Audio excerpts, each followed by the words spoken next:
fire started in that general area. The wind was blowing directly south.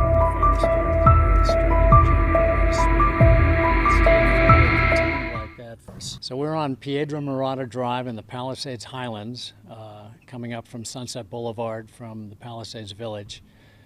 And we're on the edge of the Santa Monica Mountains. The houses on this street all border the Santa Monica Mountains. Right behind me is a canyon, more or less, that's heavily vegetated, or was heavily vegetated. And the fire started straight across the canyon at about 10:20 Tuesday morning, and eventually moved south, which is directly to my left.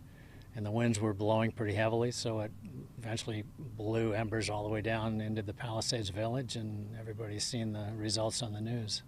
I heard that could have been started by a hiker or a homeless person or people lighting fireworks.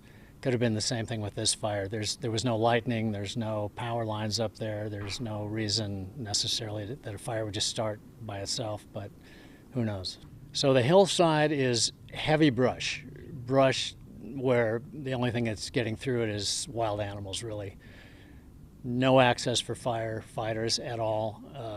There was one firefighter on the opposite side in the direction behind me that had hoses at the very top that was keeping things damp enough to prevent the fire from going all the way up the hill.